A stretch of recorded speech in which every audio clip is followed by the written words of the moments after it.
Benefit or a big waste? Our Call 6 investigators uncover problems at a brand new parking garage you help pay for. Problems that have the owners taking action. What's more, some say few people are even parking there. Call 6 investigator Kara Kinney now with why some are calling it a waste of money.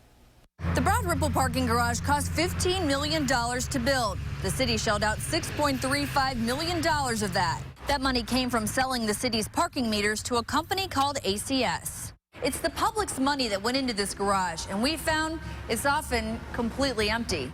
It opened May 2nd to a lot of fanfare. A big selling point, getting cars off neighborhood streets. Where they're going down the street to a restaurant, they're not parking 3 blocks deep into the neighborhood.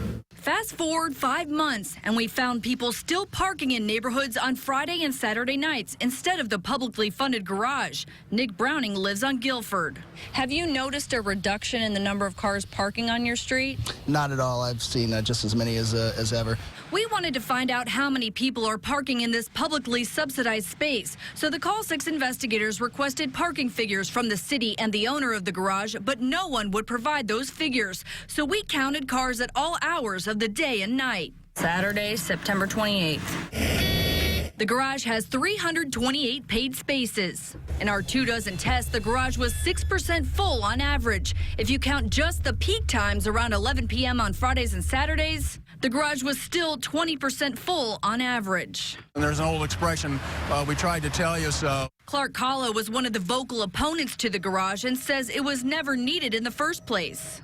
I think the garage is floundering. It seems to be a failure. Kahlo points to a 2007 study that found the site was less than ideal for parking because pedestrians have to cross busy College Avenue to get into Broad Ripple. The Call 6 investigators found other possible reasons why people are not parking here. Meters are 50 cents cheaper the first hour, and the retail space in the garage is half empty 5 months after opening. Remember that ribbon cutting? And I know something will be in here, Ursula, eventually, right? That space the mayor joked about with Keystone's CEO is still waiting for a tenant. When we checked in September, the garage still had no signs outside telling people how much it costs to park there. When Call 6 started asking questions, parking managers moved these signs to the entrances. So we asked city code enforcement to check them out. This is not up to code right now. Well, they do not have the proper sign that we want to see outside, correct? The letters need to be at least 6 inches, so code enforcement gave the parking manager 14 days to fix the signs. We also found the elevator not working on several occasions. It's not working. And water pooling in some areas days after rain passed. Mayor Ballard's office declined our request for a sit-down interview, so we caught up with him at a public event. Were you aware of any of those problems? Those things, no, but I mean, those things happen. Those things happen in all new buildings, right? So you just fix them and move on. Critics are arguing that not a lot of people are parking there. There was a large chunk of public money that went into that garage. What is your response to that? Well, everything takes a little time to work out. I certainly remember a few months after the Super Bowl, people were saying, well, Georgia Street, well, what's that? Now, lots of people are using Georgia Street. It just takes time to work out. We took our questions to Mike Paterino of Keystone, the developer and owner of the garage. Taxpayer money went into this garage. Why won't you share those parking figures with us? That type of information is just, we feel like it's confidential, and we feel like it's trade type information. Paterino says the elevator, concrete, and signs have since been fixed. Can you understand why some people maybe weren't parking there? Oh, absolutely. And having the rate signage at the street, and we'll have a couple rate signs on College and one on Westfield. So I'm hoping that actually increases the number of people parking in the garage.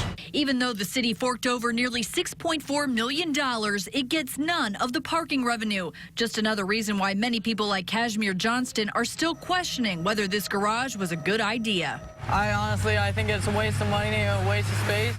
The parking garage was supposed to go hand in hand with the residential parking permit program, but that has yet to come to fruition. The Broad Ripple Village Association sent out a survey this fall and is still compiling those results. In Broad Ripple, Kara Kinney, RTV6. Another one of the selling points of the parking garage was the IMPD substation. It still has yet to open, but IMPD says they're moving furniture into the space. As for those empty retail spaces, Keystone says Orange Leaf, Massage Envy, and a sushi restaurant will move into the garage soon.